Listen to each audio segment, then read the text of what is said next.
आप लोगों ने पिछली कक्षा में स्मार्ट चार्ट का चैप्टर तो पढ़ा ही होगा।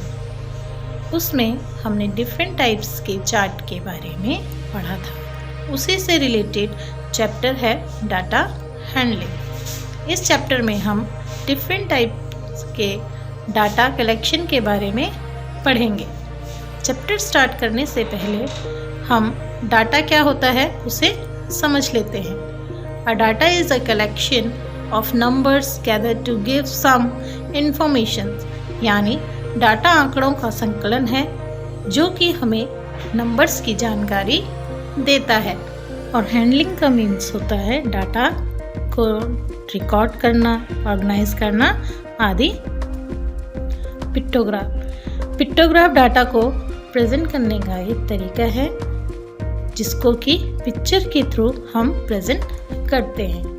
फिर है बार ग्राफ भी डाटा को रिप्रेजेंट करने का एक तरीका होता है। इसमें हम डाटा को बार की मदद से रिप्रेजेंट करते हैं। फिर है हमारा टैली मार्क के माध्यम से हम नंबर्स को चिन्हों के माध्यम से रिप्रेजेंट करते हैं। जैसे 1 के लिए 1 का चिन्ह, 2 के लिए 2, 3 के लिए 3 डंडी खींचते हैं और 4 के लिए 4 डंडी खींचते हैं। पर जब 5 लिखते हैं तो हम उसमें 4 डंडी खींचने के बाद एक स्लैंटिंग में डंडी खींचते हैं। चलिए इस चैप्टर से रिलेटेड कुछ क्वेश्चंस हम स्टार्ट करते हैं। क्वेश्चन फर्स्ट है इसमें, in a mathematics test the following marks were obtained by 40 student, यानी कि मैथमेटिक्स का टेस्ट हुआ है जिसमें 40 स्टूडेंट्स ने कुछ मार्क्स ऑब्टेन किए हैं। Arrange this marks in a table using tally mark, यानी अब आपको नीचे टेबल दे रखा है, उसमें से आपने जितने नंबर आए हैं, जितने मार्क्स आए हैं, उसको क्या करना है, टैली मार्क्स के माध्यम से समझाना है। तो इसमें नंबर हैं जैसे 8, 1, 3, 7, 6, 5, 5, 4, 4, 2, 4, 9, 5, 3, 7, 1, 6, 5, 2, 7। इसी तरीके से आपको और भी नंबर दे रखे हैं। टैली मार्क में क्या होता है, हमें ये देखना है कि एक नंबर कितनी बार आ रखा है। जैसे 8 है तो 8 आपको ये देखना है कि कितनी टाइम्स आया है। तो 8 हमारा आया है 4 टाइम्स, तो हम क्या लिखेंगे, टैली मार्क का निशान 4 डंडी खींचेंगे। फिर इसमें से रिलेटेड फर्स्ट क्वेश्चन है, how many students obtain marks equal to और मोर देन 7, यानी कि कितने बच्चे हैं जिन्होंने 7 से ज़्यादा या 7 से कम मार्क्स लेके आए हैं। तो वो टोटल स्टूडेंट कितने हैं, वो टोटल स्टूडेंट है 12। फिर है पी क्वेश्चन इसी से related, how many students obtain marks below 4, यानी कि 4 नंबर से कम कितने बच्चों ने मार्क्स ऑब्टेन किए हैं, कितने बच्चे 4 नंबर से कम नंबर लेके आए हैं।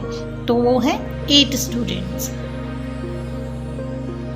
चलिए अब नेक्स्ट क्वेश्चन स्टार्ट करते हैं। The number of girl student in each class of a co educational middle school is depicted by the pictograph, यानी एक सह शिक्षा माध्यमिक स्कूल की प्रत्येक क्लास में लड़कियों की संख्या निम्न पिक्टोग्राफ द्वारा प्रदर्शित कर रखी है। यहाँ पर पिक्टोग्राफ में एक लड़की की जो फोटो है वो 4 लड़की को रिप्रेजेंट करती है। यहाँ पर क्लासेस आपको दे रखी हैं, वो है 1st से लेके 8th तक। इसी से रिलेटेड, पिक्टोग्राफ से रिलेटेड कुछ क्वेश्चंस आपसे पूछे गए हैं। तो फर्स्ट क्वेश्चन है, which class has the minimum number of girls student, यानी कि कौन सी क्लास है जिसमें कि सबसे कम लड़कियों की संख्या है। ठीक है, तो वो कौन सी क्लास है, वो है क्लास 8th। नेक्स्ट क्वेश्चन है, is the number of girls in class 6 less than the number of girls in class 5। इसका मतलब है क्या कक्षा 6 में लड़कियों की संख्या कक्षा 5 की लड़कियों की संख्या से कम है।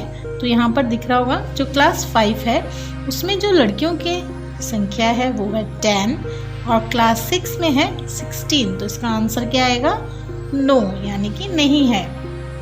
How many girls are there in class 7? जो नेक्स्ट क्वेश्चन है उसमें पूछा गया है कि क्लास 7 में कितनी गर्ल्स हैं। तो क्लास 7 में कितनी गर्ल्स हैं? 3 मल्टीप्लाई बाय 4, यानी कि 12 गर्ल्स हैं। फिर है next question, total number of animals in 5 village are as follow, यानी 5 गांवों में पशुओं की संख्या इस प्रकार है। विलेज ए में है 80, विलेज बी में 120 एनिमल्स, विलेज सी में 90, विलेज डी में 40 एंड विलेज ई में 60. Prepare a pictograph of these animals using one symbol to represent 10 animals and answer the following question. यानी यहाँ पर आपको एक सिंबल का प्रयोग करते हुए जो कि 10 एनिमल्स को रिप्रेजेंट करता है, इन पशुओं का एक पिक्टोग्राफ बनाना है और निम्नलिखित प्रश्नों के आपने उत्तर देने हैं। तो पहला प्रश्न पूछा गया है आपसे, यानी फर्स्ट क्वेश्चन पूछा गया है, how many symbols represent animal of village E, यानी गांव ई में पशुओं को कितने सिंबल से आपने रिप्रेजेंट करेंगे। यानी यहाँ पर गांव ई में यानी विलेज ई में 60 है, तो हम कितने से करेंगे? 6 सिंबल से रिप्रेजेंट करेंगे। फिर question B, which village has the maximum number of animals, यानी कौन से गांव में पशुओं की जो संख्या है, एनिमल्स की जो संख्या है वो अधिक है, तो वो है गांव यानी विलेज बी। फिर नेक्स्ट क्वेश्चन है आपका, which village has more animal, village A और विलेज सी, यानी किस गांव में अधिक पशु हैं, गांव ए में या फिर गांव सी में। तो जिसमें सबसे ज़्यादा पशु हैं वो है, यानी जिसमें सबसे ज़्यादा एनिमल्स हैं वो है village C has more animals, इसमें 90 एनिमल्स हैं। क्वेश्चन करते हैं, the bar graph given alongside shows the amount of wheat purchased by government during the year 1998 to 2002, यानी यहाँ पर आपको एक बार ग्राफ शो हो रहा है जिसमें कि आपको वीट कितना परचेज हुआ, ठीक है, टन में, और कौन कौन से ईयर में परचेज किया गया। तो हमें क्या करना है, यहाँ पर यूनिट भी शो कर रही है। 1 यूनिट जो है लेंथ वो कितनी है? 5000 टन के बराबर, ठीक है।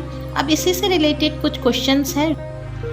Read the bar graph and write down your observation in which year was the wheat production maximum, यानी आपको ये बार ग्राफ को देख के बताना है कि कौन से साल में सबसे ज़्यादा गेहूं का उत्पादन हुआ था। तो जिसमें सबसे ऊंचा बार ग्राफ होगा इसका मतलब उस साल सबसे ज़्यादा प्रोडक्शन हुआ है, तो वो है हमारा ईयर 2002। फिर इसी से रिलेटेड नेक्स्ट क्वेश्चन है, in which year was the wheat production minimum, यानी कौन से साल में सबसे कम गेहूं का उत्पादन हुआ था। तो वो ईयर है 1998, क्योंकि इसमें क्या है, जो ग्राफ है वो सबसे नीचे है। चलिए अब हम करेंगे next question, the number of mathematics books sold by a shopkeeper on 6 consecutive days is shown below, यानी कि जो एक शॉपकीपर है उसने क्रमबद्ध दिनों में अपने मैथ्स की जो पुस्तक है वो बेची। जैसे डेज है Sunday, Monday, Tuesday, Wednesday, Thursday, Friday, और नंबर ऑफ बुक्स सोल्ड, यानी उसने कितनी बुक्स बेची हैं। तो संडे को बेची है 65, मंडे को 40, ट्यूसडे को 30, वेडनेसडे को 50, थर्सडे को 20 एंड फ्राइडे को 70। तो इसी से रिलेटेड आपको क्या करना है, बार ग्राफ बनाना है। तो हम यहाँ पर बार ग्राफ बनाएंगे। तो हमने लिया है 5 डेज का गैप लिया है, तो 1 unit length is equal to 5 books, और एक साइड में लिखा है नंबर ऑफ मैथमेटिक बुक्स, यानी कि जो बुक्स बेची गई हैं वो कितनी हैं। तो इसी से रिलेटेड हमें क्या करना है, बार ग्राफ बनाना है। तो मैंने आपको स्क्रीन पर आपको दिख रहा होगा कि मैंने आपको एक बार ग्राफ शो कर रखा है।